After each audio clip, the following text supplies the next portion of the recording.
জমিনে যিনি দুনিয়া সৃষ্টি করেছেন, আসমান সৃষ্টি করেছেন, জমিন সৃষ্টি করেছেন, এই দুনিয়ার মধ্যে তারই তো আইন চলবে, এটাই তো স্বাভাবিক কথা, বলেন ঠিক কিনা?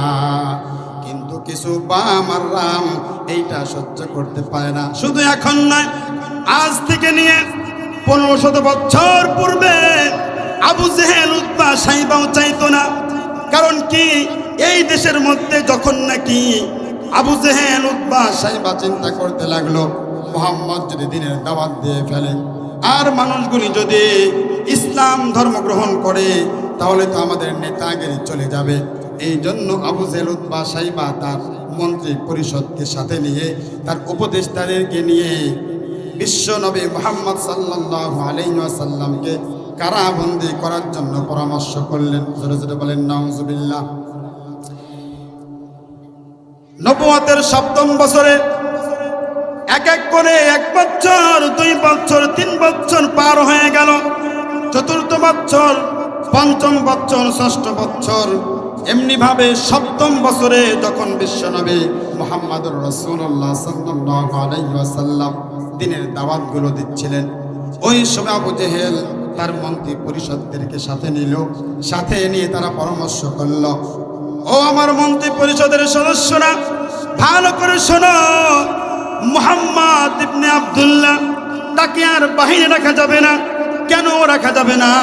এই মানুষটা তো আমাদের যেই বাপ দাদার ধর্ম আছে, এই ধর্ম থেকে তিনি দাওয়াত দিয়ে ইসলামের দিকে ঢুকিয়ে ফেলতেছেন। এই মুহাম্মদকে আর জেলের বাইরে রাখা যাবে না, এই মুহাম্মদকে জেলখানার মধ্যে তাড়াতাড়ি ঢুকাইতে হবে। জোরে জোরে বলেন নাউজুবিল্লাহ। ওয়া নাশহাদু আন্না সাইয়্যিদানা ওয়া নাবিয়্যানা ওয়া হাবিবানা ওয়া বাশীরানা ওয়া নাযীরানা ওয়া তাবিবানা ওয়া তাবিবা আরওয়াহিনা ওয়া হাবিবানা ওয়া হাবিবা রাব্বিনা মুহাম্মাদান আবদুল্লাহি ওয়া রাসূলুহু আরসালাহু বিল হাক্কি বাশীরান ওয়া নাযীরা ওয়া দাঈয়ান ইলাল্লাহি বিইذনিহি ওয়া সিরাজাম মুনীরা। أما بعد فقد قال الله تعالى في كلامه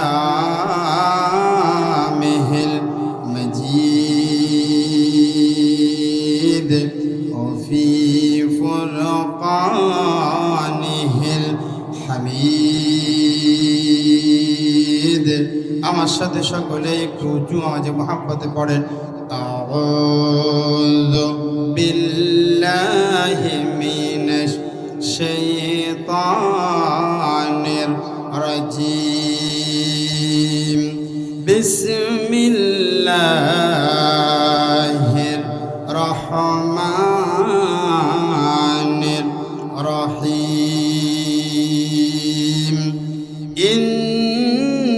ইন্নাল্লাযীনা ইয়াতলুনা কিতাবাল্লাহ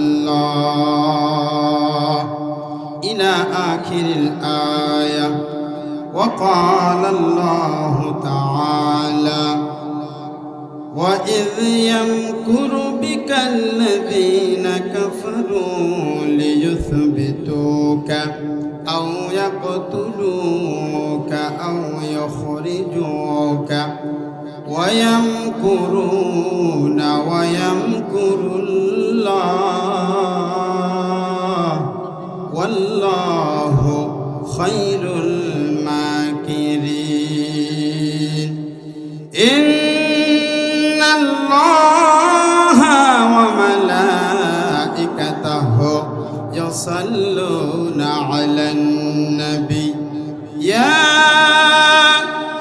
أَيُّهَا الَّذِينَ آمَنُوا صَلُّوا عَلَيْهِ وَسَلِّمُوا تَسْلِيمًا। আল্লাহুম্মা সাল্লি আলা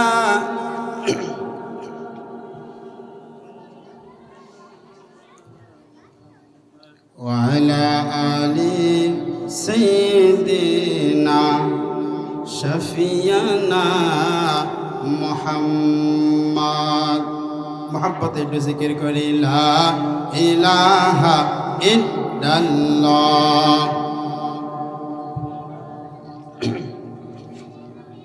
لا الہ الا اللہ لا الہ الا اللہ ডেকে নিবে যেদিন আমারে তোমার প্রিয় করে নিও হায়াতের দিন ফুরালে খাতিমা ইমান মোড়ে দিও খাতিমা ইমান মোড়ে দিও ডেকে নিবে যেদিন আমারে তোমার প্রিয় করে নিও হায়াতের দিন ফুরালে খাতিমা ইমান মোড়ে দিও খাতিমা ইমান মোড়ে দিও मोहब्बत जिक्र करी ला इलाहा इल्लल्लाह ला इलाहा इल्लल्लाह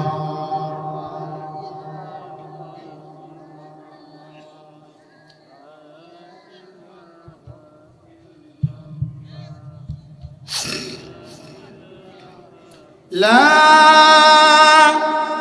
इलाहा इल्लल्लाह मुहम्मदुर रसूलुल्लाह मोहब्बत बड़ी सल्लल्लाहु अलैहि वसल्लम अल्हम्दुलिल्लाह समस्त प्रशंसा महान रब्बुल आलमीনের দরবারে যে মহান রব্বুল আলামিন আমাদেরকে আজকে ঐতিহ্যবাহী কুষ্টিয়া জেলার ঘাড়ামারা থানার অন্তর্গত বামনপাড়ায় রিয়াজুল জান্নাত মহিলা মাদ্রাসার উদ্যোগে তৃতীয়তম বার্ষিক তাফসিরুল কোরআন মাহফিলে আজকে উপস্থিত সম্মানিত সভাপতি মঞ্চ উপবিষ্ট যোগ্য বুজুর্গ হযরত উলামায়ে কেরাম সামনে উপবিষ্ট এলাকার বিভিন্ন জায়গা থেকে মুরব্বী বাবারা নওজোয়ান যুবক ভাইয়েরা কলিজার টুকরা সমবয়সী যুবক বন্ধুগণ ও পদ্মার অন্তরে অবস্থানরত শ্রদ্ধেয়া সম্মানিতা আবেদা জাকেরা শাকেরা আমার মা ও বোনেরা সকলেই মিলে আমরা সেই মহান রবের দরবারে শুকরিয়া আদায় করে পড়ছি আলহামদুলিল্লাহ। আমরা কি অসন্তুষ্ট? মুখ দিয়ে আওয়াজ বেরোচ্ছে না যে? নাকি দুপুরের খাবার একটু কম করে খাইছেন? হ্যাঁ, সেই মহান রবের শুকরিয়া আদায় করে আমরা আবারও বলছি আলহামদুলিল্লাহ। এইবার মনে হয়েছে যে না, দুপুরে যা খাইছেন পরিপূর্ণ শেষ হয়নি, এখনো একটু আছে, এরপরে খাবারের ব্যবস্থা তো মাহফিল থেকে আছে। কথা কন ঠিক কিনা? লক্ষ কোটি দরুদ ও সালাম আকায়ে নামদার তাজদার মদিনা মররুদুলাল মুহাম্মদ মুস্তাফা সকলে জবান খুলে পড়ছি সাল্লাল্লাহু আলাইহি ওয়াসাল্লাম। সম্মানিত উপস্থিতি, পৃথিবীর মধ্যে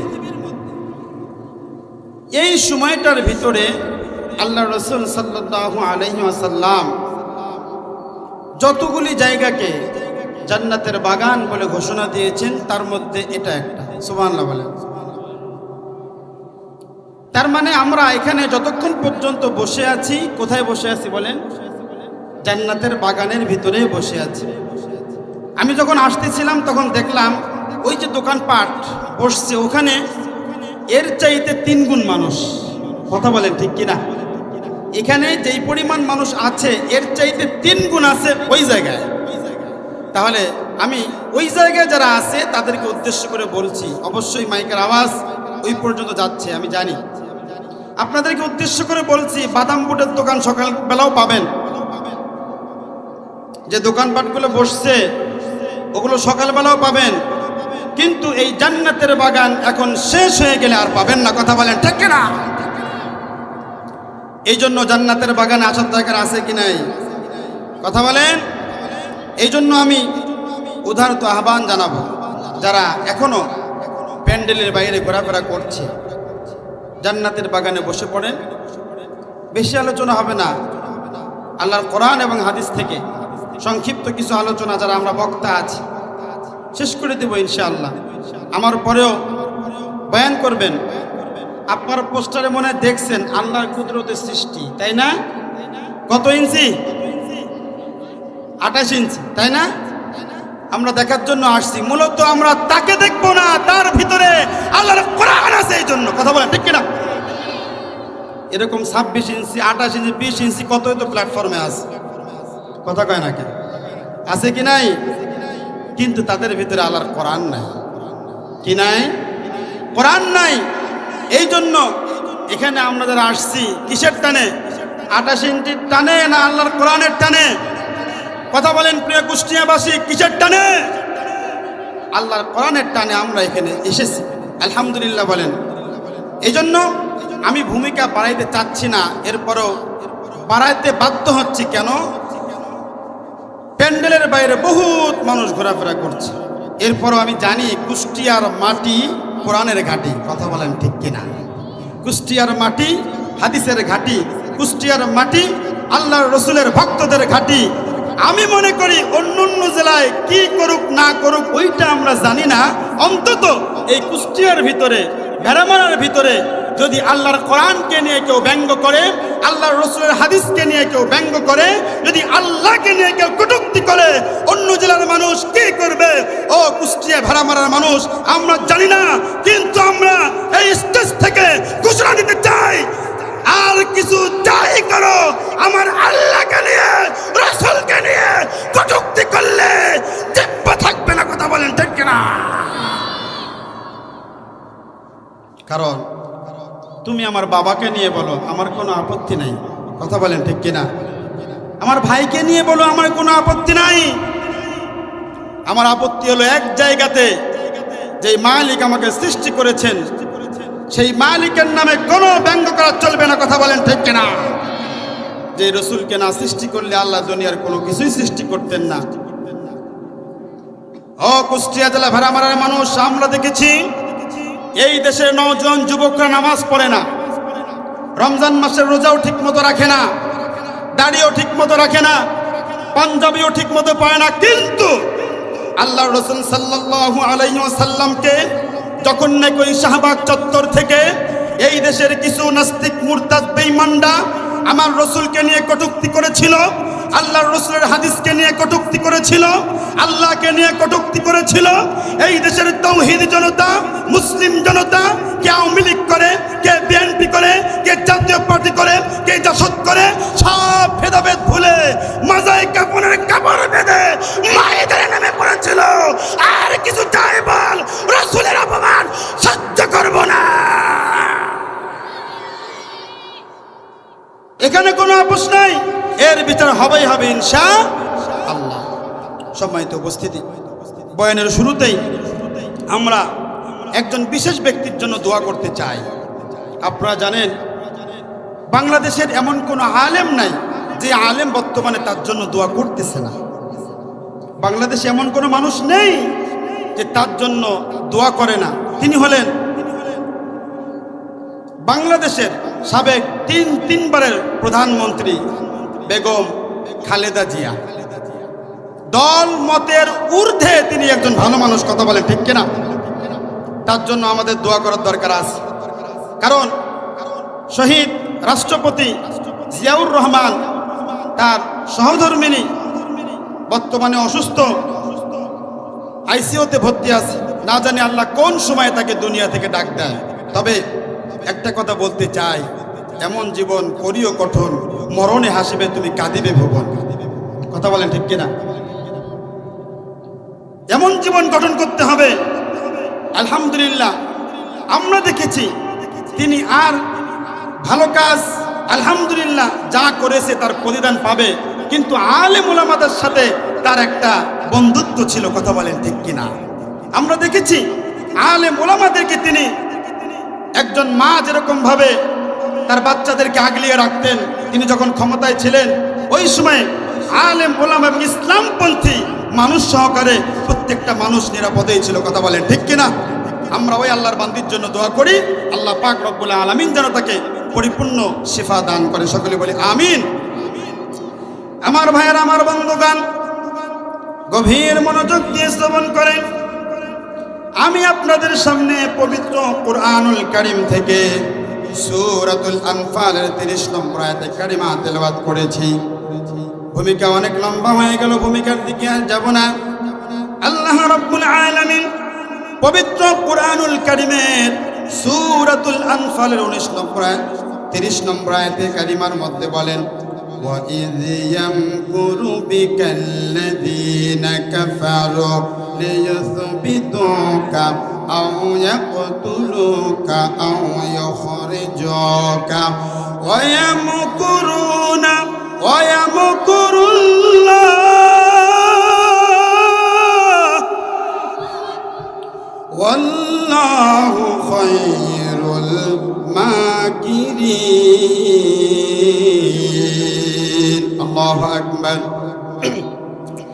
আল্লাহ পাক রব্বুল আলামিন পবিত্র কুরআনুল কারীমের সূরাতুল আনফালের 30 নম্বর আয়াতে কারিমার মধ্যে বলেন, এখানে 3টা বিষয় সম্পর্কে আল্লাহর রাসূল সাল্লাল্লাহু আলাইহি ওয়াসাল্লামকে আল্লাহ রাব্বুল আলামিন জানিয়ে দিয়েছেন। আমার ভাইয়েরা, আমার বন্ধুগণ, গভীরভাবে মনোযোগ দিয়ে খেয়াল করেন। আমরা যদি লক্ষ্য করে দেখি, আমরা শুধু বিশ্বনবী মুহাম্মদুর রাসূলুল্লাহ সাল্লাল্লাহু আলাইহি ওয়াসাল্লামের যেই সুন্নতগুলো নরম নরম সুন্নত ওইগুলো আমরা মানি, গরম গরমগুলো মানি না। কথা বলেন ঠিক কিনা?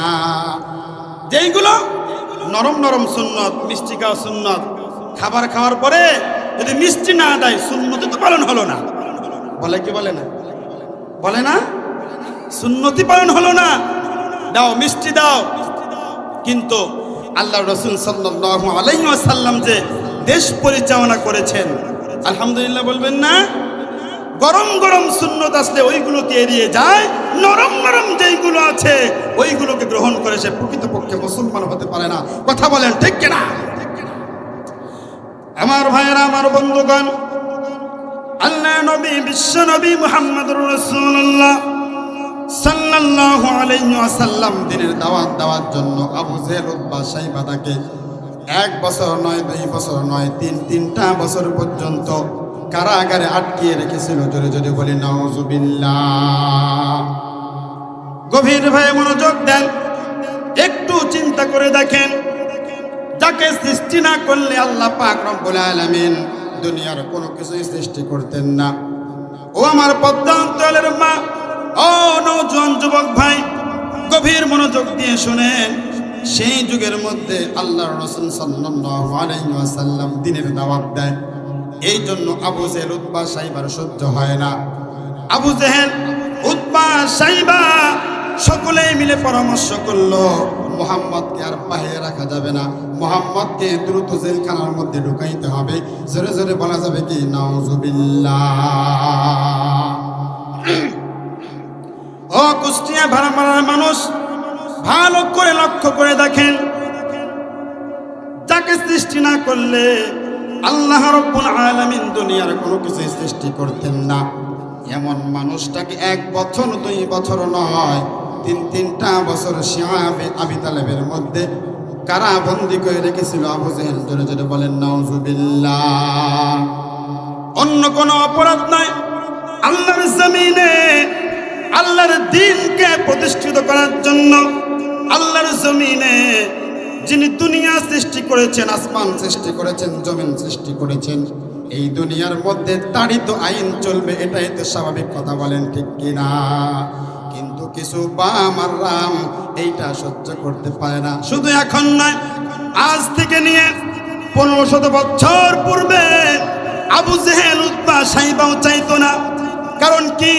এই দেশের মধ্যে যখন নাকি আবু জেহেল উতবা সাইবা চিন্তা করতে লাগলো, মুহাম্মদ যদি দিনের দাওয়াত দিয়ে ফেলে আর মানুষগুলি যদি ইসলাম ধর্ম গ্রহণ করে তাহলে তো আমাদের নেতাগিরি চলে যাবে।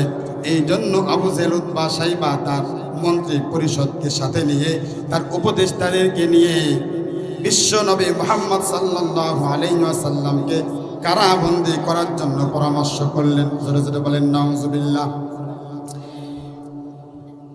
নবুয়তের ৭ম বছরে এক এক করে ১ বছর, ২ বছর, ৩ বছর পার হয়ে গেল।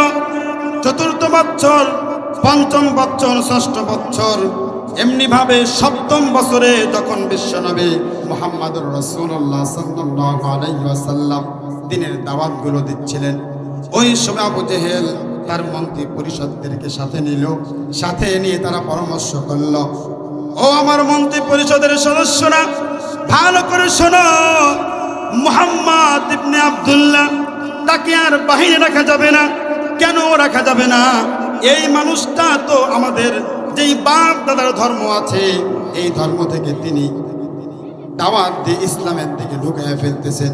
এই মুহাম্মদকে আর জেলের বাইরে রাখা যাবে না, এই মুহাম্মদকে জেলখানার মধ্যে তাড়াতাড়ি ঢুকাইতে হবে।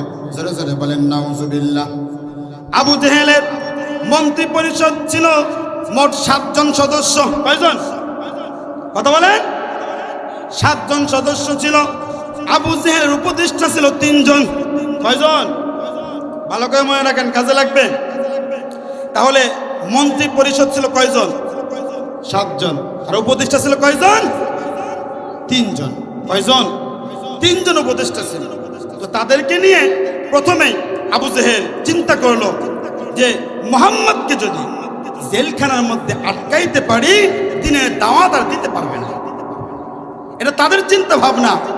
ও মুসলমান, আমরা দেখেছি বিগত ফ্যাসিস্ট স্বৈরাচারের আমলে আলেমদেরকে, উলামাদেরকে জেলখানায় যখন বন্দী করে রেখেছিল, নিউজ এবং পত্রিকা আমাদের সামনে আছে, আমরা দেখেছি কিছুদিন পর পর করে কোরআনের হাফেজ জেলখানা থেকে বের হয়েছে। কথা বলেন ঠিক কিনা? আস্তে বললেও ঠিক, জোরে বললেও ঠিক। জোরে বলেন না ঠিক? জেলখানা থেকে বের হয়েছে। তাদের চিন্তা ভাবনা দমিয়ে রাখলেই মনে হয় শেষ হয়ে যাবে, কিন্তু এই জিনিস তো শেষ হবার নয়। কথা বলেন ঠিক কিনা? এই জিনিস শেষ হবার নয়। যত মানুষ ইসলামকে শেষ করার জন্য ইতিপূর্বে এসেছিল তারাই ধ্বংস হয়ে গিয়েছে। কথা বলেন ঠিক কিনা? বিগত ফ্যাসিস্ট ইসলামকে শেষ করার জন্য আলেম উলামাদেরকে টার্গেট করে করে জেলখানার মধ্যে বন্দী করে রেখেছিল, যে ওদেরকে জেলখানায় ঢুকাইতে পারলে মনে হয় ইসলাম এখানে শেষ। তাই কি হয়েছে? কথা বলেন। কোথায় আওয়ামী লীগ? কোথায় কাদের কাকা? কোথায় গেল ওই জালিমের গরম গরম কথা? খেলা হবে, খেলা হবে, খেলা হবে বলে কাকা গেল পালাইয়া। ঠিক কিনা? আমার ভাইয়ের, আমার বন্ধুগণ, ইসলামকে শুধু ফ্যাসিস্ট নয়, ইতিপূর্বে অনেক মানুষ ইসলামকে ধ্বংস করার জন্য চেষ্টা করেছিল, কোনো মানুষ পারে নাই। আবু জেহেল করেছিল, পারে নাই। উতবা করেছিল, সেও পারে নাই। সাইবা করেছিল, সেও পারে নাই।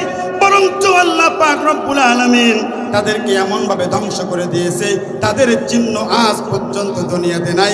কিন্তু মুহাম্মদ সাল্লাল্লাহু আলাইহি ওয়াসাল্লামের জন্য এদেশের মানুষ এখন পর্যন্ত তার জন্য কলিজা কেটে ভুনা করতে পারে। কথা বলেন ঠিক কিনা?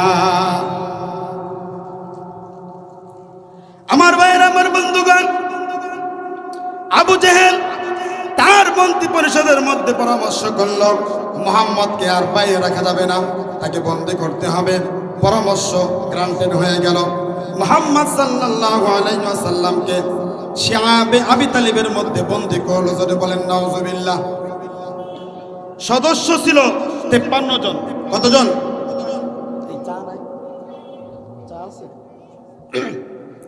সদস্য ছিল 53 জন। কতজন?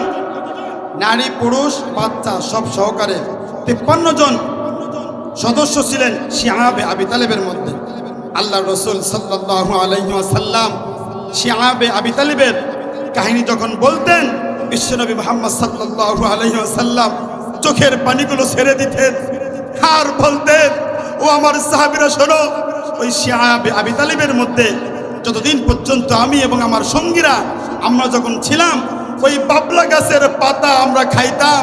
একটা পর্যায়ে আমাদের এমন হয়ে গিয়েছিল যে আমাদের পায়খানা ছাগলের লাদির মতো হয়ে গিয়েছিল। জোরে জোরে বলেন নাউজুবিল্লাহ। আমার ভাইয়েরা, আমার বন্ধুগণ, বিশ্বনবী মুহাম্মদুর রাসূলুল্লাহ সাল্লাল্লাহু আলাইহি ওয়াসাল্লামের সাথে 1 বছর পর্যন্ত তার সাথে দেখা করার জন্য মক্কার মানুষগুলো তার সাথে দেখা করার জন্য আসতো, তার জন্য খাবার নিয়ে আসতো। মুহাম্মদ সাল্লাল্লাহু আলাইহি ওয়াসাল্লামের জন্য বিভিন্ন খাবার দাবার নিয়ে আসতো। এরপরে আবু জেহেল একটা আইন করে দিল, জেলখানার মধ্যে যদি মুহাম্মদ সাল্লাল্লাহু আলাইহি ওয়াসাল্লামের জন্য কেউ খাবার নিয়ে আসে তাকেও বন্দী করা হবে। জোরে জোরে বলেন নাউজুবিল্লাহ। কত বড় হারামি ছিল! নিজে তো খাবার দিবেই না, আবার অন্য কেউ যদি তাকে খাবার দেওয়ার জন্য যায় তাকেও বন্দী করত। কারণ মুহাম্মদ তো খারাপ মানুষ না, কথা বলেন ঠিক কিনা? মুহাম্মদ সাল্লাল্লাহু আলাইহি ওয়াসাল্লাম ছোট্টবেলা থেকে 40 বছর বয়স পর্যন্ত মক্কা মদিনায় বড় হয়েছে।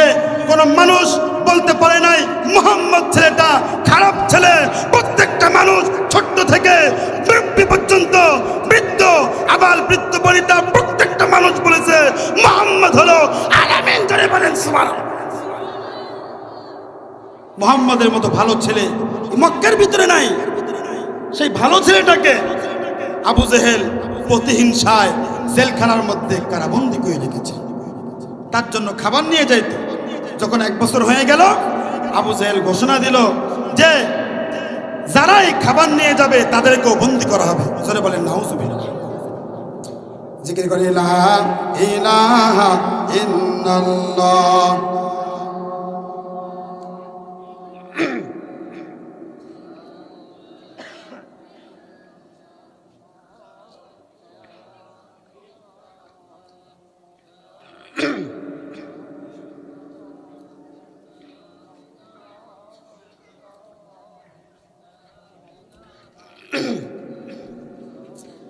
লা ইলাহা ইল্লাল্লাহ মুহাম্মাদুর রাসূলুল্লাহ। সকলে বলি সাল্লাল্লাহু আলাইহি ওয়াসাল্লাম। আমার ভাইয়েরা, আমার বন্ধুগণ, বিশ্বনবী মুহাম্মদুর রাসূলুল্লাহ সাল্লাল্লাহু আলাইহি ওয়াসাল্লামকে আবু জেহেল যখন জেলখানার মধ্যে আবদ্ধ করে রাখলো, সবাই কিন্তু একসাথে খারাপ মানুষ হয় না, কথা বলেন ঠিক কিনা? কিছু কিছু মানুষ ভালো থাকে। আবু জেহেলের যতগুলি উপদেষ্টা ছিল তার ভিতরে প্রধান যিনি উপদেষ্টা ছিলেন তার নাম ছিল হিশাম ইবনে আমর। নাম কি? হিশাম ইবনে আমর। এই হিশাম ইবনে আমর, তার বয়স ছিল 82 বছর বয়স। কত বছর? কথা বলেন। মাজা কি সোজা থাকে না বাঁকা হয়ে গেছে? কথা বলেন। মাজা কিন্তু বাঁকা হয়ে গেছে। তিনি হলেন আবু জেহেলের প্রধান উপদেষ্টা। তিনি যখন প্রত্যেকটা পরামর্শের সাথে তিনি ছিলেন, প্রথমে উদ্দেশ্য ছিল মুহাম্মদকে বন্দী করে রাখবে। এই সম্পর্কে আল্লাহ পাক রব্বুল আলামিন পবিত্র কোরআনুল কারীমের মধ্যে বলেন, وَإِذْ يَمْكُرُ بِكَ الَّذِينَ كَفَرُوا لِيُثْبِتُوكَ أَوْ يَقْتُلُوكَ أَوْ يُخْرِجُوكَ। তারা 3টা চক্রান্ত করেছিল। প্রথমেই তারা চিন্তা করেছিল লিয়ুসবিতুকা, মুহাম্মদ সাল্লাল্লাহু আলাইহি ওয়াসাল্লামকে গৃহবন্দী করে রাখবো। কি করে রাখবো? গৃহবন্দী। গৃহবন্দী করে রাখলে মুহাম্মদ এই গৃহবন্দির কষ্টে একলা একলাই ইসলামের দাওয়াত আর দেবে না।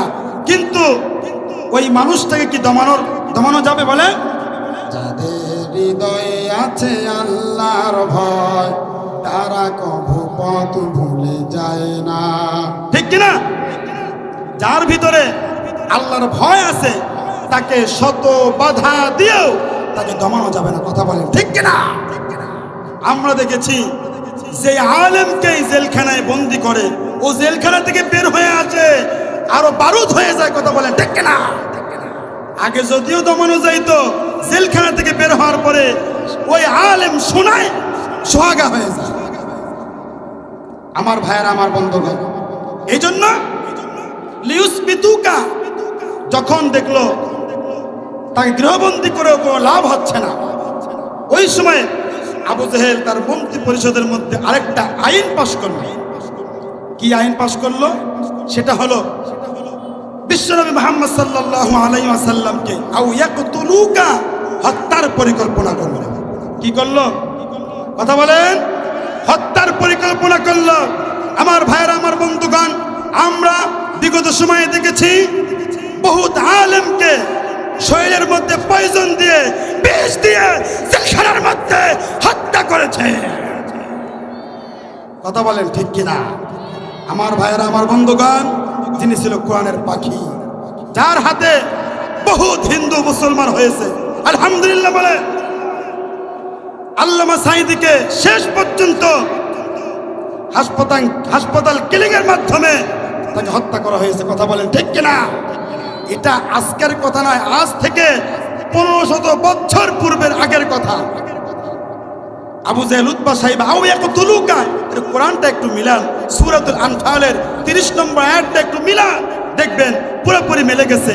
তারা যে চক্রান্ত করত, বর্তমানে যারা আলেমদেরকে কষ্ট দিবে, তারাও হলো আবু জেহেলের উত্তরসূরি। ঠিক বললেও ঠিক, আসতে বললেও ঠিক, কোরআন থেকে কথা বলছে। আমার ভাইয়েরা, আমার বন্ধুগণ, আল্লামা দিলওয়ার হোসেন সাঈদী রাহিমাহুল্লাহ তিনি দুনিয়া থেকে চলে গিয়েছেন। তিনি যখন দুনিয়া থেকে ইন্তেকাল করেন, আমরা দেখেছি এই শুধু বাংলাদেশ নয়, পুরো পৃথিবীর মধ্যে সমস্ত মানুষ কান্নাকাটি করেছে। কথা বলেন ঠিক কিনা? আমার ভাইয়েরা, আমার বন্ধুগণ, বিশ্বনবী মুহাম্মদুর রাসূলুল্লাহ সাল্লাল্লাহু আলাইহি ওয়াসাল্লামকে যখন জেলখানার মধ্যে আবদ্ধ করেছে, 1 বছর যখন পার হয়ে গেল, তখন আবু জেহেল খাবার নিতে আর কাউকে দেয় না জেলখানার মধ্যে। ওই সময়ের ভিতরে আবু জেহেলের প্রধান উপদেষ্টা হিশাম ইবনে আমর, তার বয়স ছিল 82 বছর বয়স। এই মুরব্বী মানুষটা 4-5 দিন যাবৎ কোনো কিছুই খায় না, মুখের মধ্যে কোনো দানা পানি দেয় না। রাত্রেবেলায় যখন বিবির সাথে ঘুমাইতে যায়, এই মানুষটা কান্নাকাটি করে, বিবিকে কোনো কিছু বলে না। 4-5 দিন পর তার বিবি হিশাম ইবনে আমরকে বলছে, প্রাণের স্বামী আমার, আজকে 3-4 দিন হয়ে গেল, 5-6 দিন হয়ে গেল, আপনি মুখের মধ্যে কোনো দানা পানি দেন না। আপনি এমনিতেই তো দুর্বল মানুষ, আবার যদি আপনি খাওয়া দাওয়া না করেন, তাহলে তো আপনি আরো দুর্বল হয়ে পড়বেন। কথা বলেন ঠিক কিনা? একদিন হিশাম ইবনে আমরের বিবি হিশাম ইবনে আমরকে বলছে, প্রাণের স্বামী আমার, একটু আমাকে খুলে বলুন, আপনার এমন কোনো কথা নাই যে কথা আপনি আমাকে বলেন না, একটু খুলে বলুন। আজকে 4-5টা দিন হয়ে গেল, আপনি মুখের মধ্যে কোনো দানা পানি দেন না। ওই সময় হিশাম ইবনে আমর চোখের পানিগুলো ছেড়ে দিয়ে কান্দে আর বলে, ও বিবি, আমি আবু জেহেলের প্রধান উপদেষ্টা হইতে পারি, কিন্তু এই দেশের মধ্যে একজন 1 নাম্বার সিটিজেন মুহাম্মদ সাল্লাল্লাহু আলাইহি ওয়াসাল্লাম, মক্কা মদিনার প্রত্যেকটা মানুষ তাকে ভালো জানে। ওই মানুষটাকে আবু জেহেল প্রতিহিংসায় জেলখানার মধ্যে আবদ্ধ করে রেখেছে। প্রথমেই পরামর্শ করেছিল আবু জেহেল তাকে গৃহবন্দী করে রাখবে, কিন্তু আজকে সিদ্ধান্ত হলো মুহাম্মদ সাল্লাল্লাহু আলাইহি ওয়াসাল্লামকে জেলখানার ভিতরে তাকে হত্যা করে ফেলা হবে। জোরে জোরে বলা যাবে কি নাউজুবিল্লাহ? জেলখানার মধ্যে হত্যা করে ফেলা হবে। কত বড় ষড়যন্ত্র একটু চিন্তা করে দেখেন। আল্লাহ কিন্তু শেষে বলছে, ওয়ায়ামকুরুনা ওয়ায়ামকুরুল্লাহ আল্লাহু খায়রুল মাকিরিন। তারাও চক্রান্ত করে, আল্লাহ তাআলা কৌশল অবলম্বন করে। সুবহানাল্লাহ বলেন না? আল্লাহ কি করে? কৌশল অবলম্বন করে। আবু জেহেল চিন্তা করেছিল মুহাম্মদ সাল্লাল্লাহু আলাইহি সাল্লামকে দুনিয়া থেকে বিদায় করে দেব। দেখেন, আবু জেহেলের প্রধান উপদেষ্টা, চিন্তা করা যায়, আবু জেহেলের প্রধান উপদেষ্টা নামটা একটু বলেন তো? হিশাম ইবনে আমর। নামটা কি? হিশাম ইবনে আমর। যখন বিবিকে এই কথা বলল, বিবি তখন বলল, প্রাণের স্বামী আমার, আপনি এখন কি করতে চান একটু আমাকে খুলে বলেন। ওই সময় বিবি বলল, ওই সময় হিশাম ইবনে আমর বলল, যতক্ষণ পর্যন্ত মুহাম্মদ ইবনে আব্দুল্লাহ তাকে জেলখানা থেকে মুক্ত না করব, ততক্ষণ পর্যন্ত আমি মুখের মধ্যে কোনো দানা পানি দেব না। জোরে জোরে বলা যাবে কি সুবহানাল্লাহ। হিশাম ইবনে আমর যখন তিনি এই চিন্তা করলেন, তখন বিবি বললেন, আপনি একলা একলা কি করবেন? একলা তো কিছু করতে পারবেন না। পারবে একলা কিছু করতে? একা একা কিছু করতে পারবেন না, আপনার তো সাথী সঙ্গী লাগবে। ওই সময় হিশাম ইবনে আমর চলে গেলেন জুহাইর ইবনে আবু উমাইয়ার কাছে। কার কাছে গেলেন? নামটা বলেন না। জুহাইর ইবনে আবু উমাইয়া। তার পরিচয়টা একটু আমি আপনাদেরকে বলি। জুহাইর ইবনে আবু উমাইয়া একদিক থেকে বিশ্বনবী মুহাম্মদ সাল্লাল্লাহু আলাইহি ওয়াসাল্লামের দুধ ভাই ছিলেন, আবার আরেক দিক থেকে আবু জেহেলের অর্থ যোগান দিতে কিছু মাস্তান থাকে না? প্রত্যেকটা দলের দেখবেন, আমি কোনো দল টানতেছি না এখানে, এটা কথা বোঝানোর জন্য বলতেছি, কেউ কারো গায়ে লাগাবেন না। কথা বলেন ঠিক কিনা? দেখবেন অনেক আতি নেতা পাতি নেতা থাকে, তাদের কিছু মাস্তান ভাড়া করা থাকে। সে বলে, এই তোকে এই এলাকা দিলাম, যা পারিস চাঁদা তুলে নিবি, আমারও কিছু দিস। আছে কি নাই? কথা বলেন, আছে কি নাই? আমার ভাইয়েরা, আমার বন্ধুগণ, এই আবু জেহেলের একটা অর্থ যোগান দেওয়ার জন্য একটা লোক ছিল, যার নাম ছিল জুহাইর ইবনে আবু উমাইয়া। নামটা মনে থাকবে? জুহাইর ইবনে আবু উমাইয়া। দুধ ভাই কেমনে ছিল ওইটাও আমি আপনাদেরকে বলি। দুধ ভাই ছিল এই দিক দিয়ে বিশ্বনবী মুহাম্মদ সাল্লাল্লাহু আলাইহি ওয়াসাল্লামের দুধ মাতার নাম কি বলেন তো?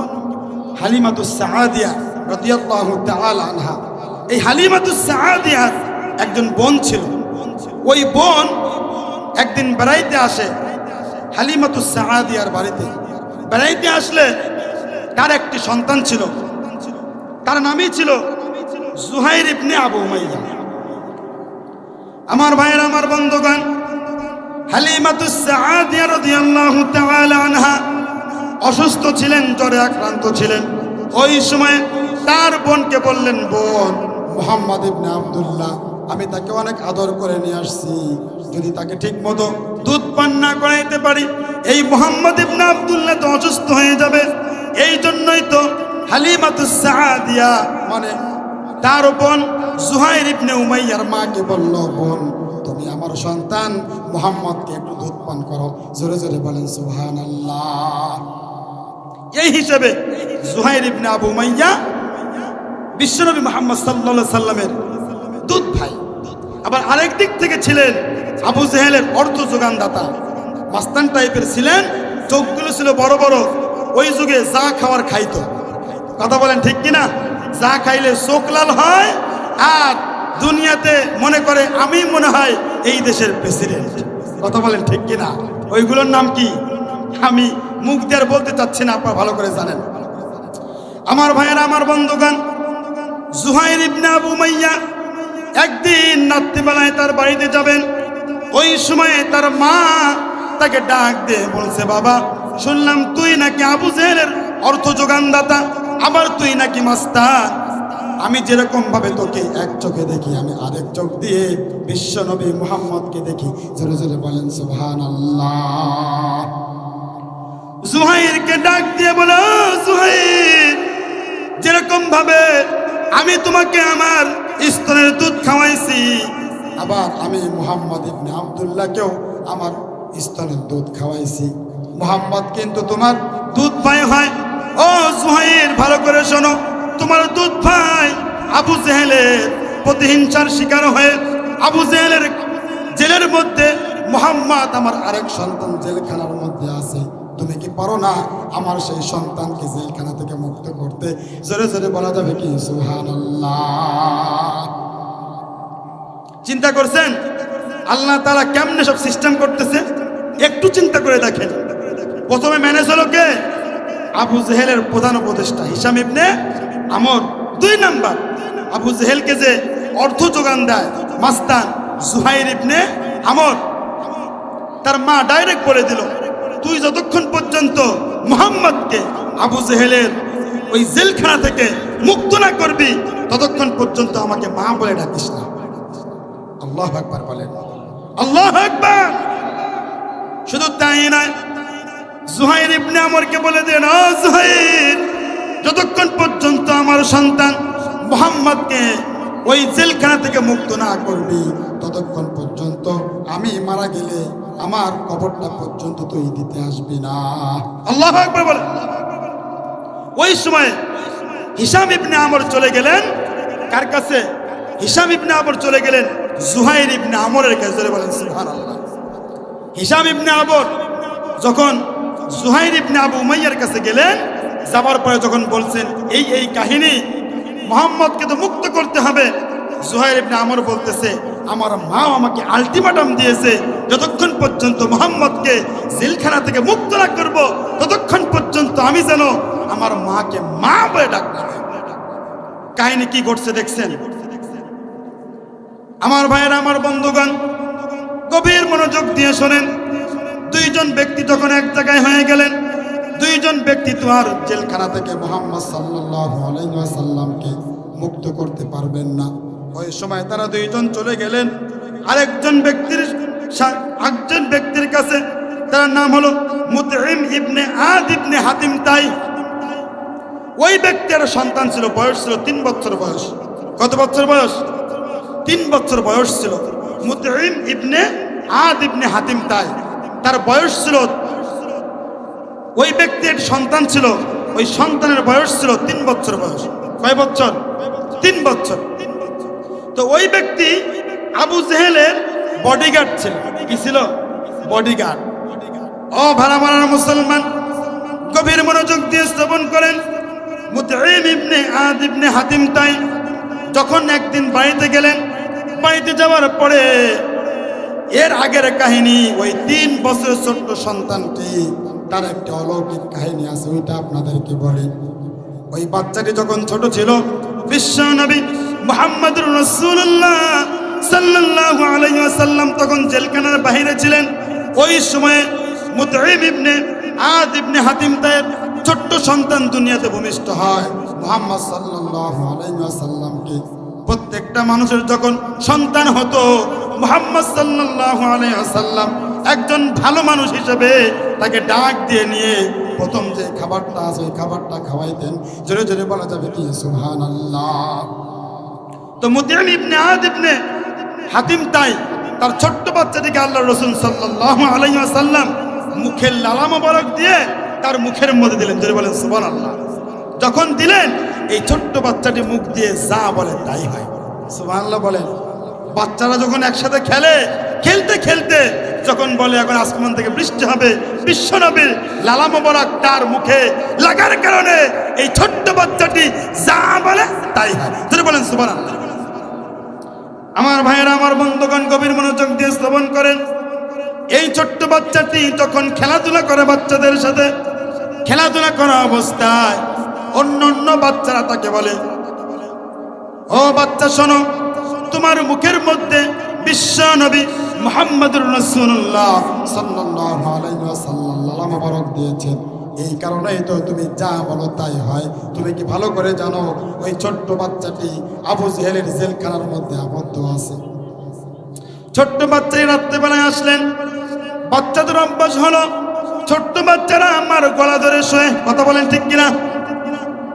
ওই ছোট্ট বাচ্চাটি মার গলা ধরে যখন শুয়ে আছে, ছোট্ট বাচ্চাটি বলতে লাগলেন, মা, আমি শুনতে পেলাম আমার মুখের মধ্যে লালা মোবারক দিয়েছিল ছোটবেলায় মুহাম্মদ ইবনে আব্দুল্লাহ।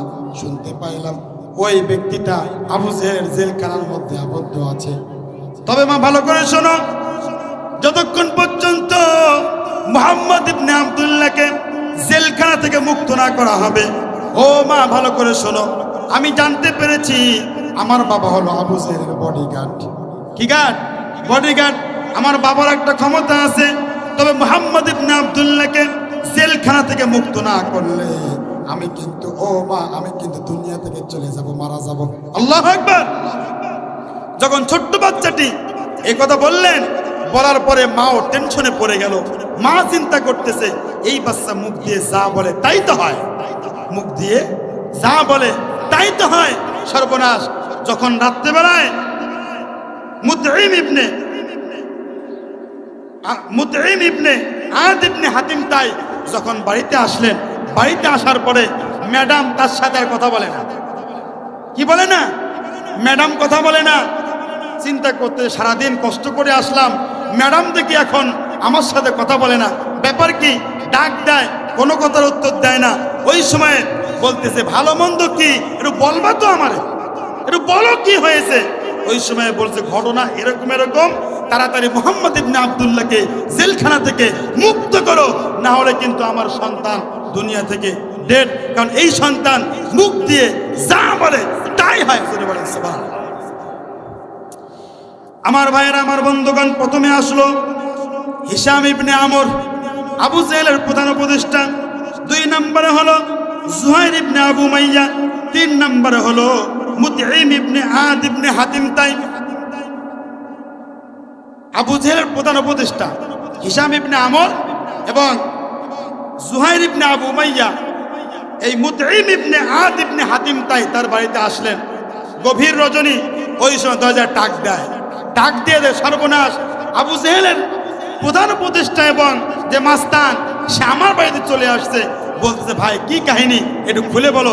তখন বলতেছে এই কাহিনী, মুহাম্মদকে ওই জেলখানা থেকে মুক্ত করতে হবে। যদি বলেন সুবহানাল্লাহ।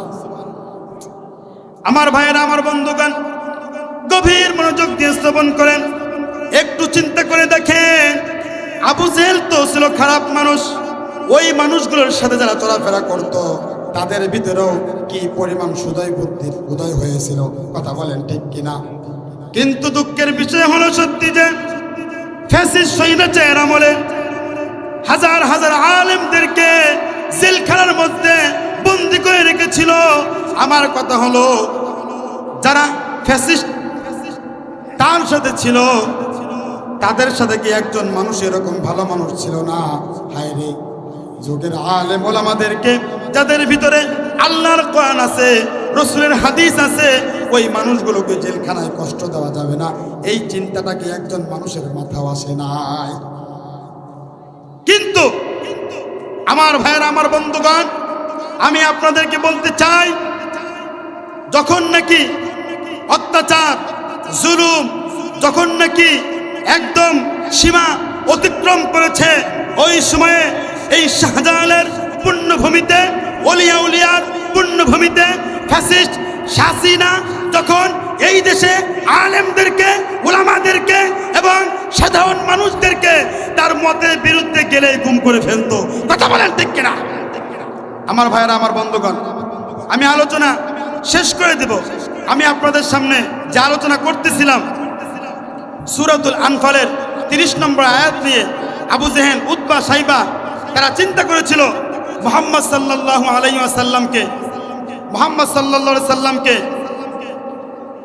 আল্লাহ তাআলা কোরআনের মধ্যে জানিয়ে দিয়েছেন লিয়ুসবিতুকা আও ইয়াকতুলুকা আও ইখরিজুকা, মুহাম্মদ সাল্লাল্লাহু আলাইহি ওয়াসাল্লামকে গৃহবন্দী করবে, না হলে হত্যা করবে, না হলে নাগরিকত্ব বাতিল করে দিয়ে মুহাম্মদ সাল্লাল্লাহু আলাইহি ওয়াসাল্লামকে মক্কা থেকে বিতাড়িত করে দিবে। জোরে জোরে বলেন নাউজুবিল্লাহ। আমার ভাইয়েরা, আমার বন্ধুগণ, বর্তমান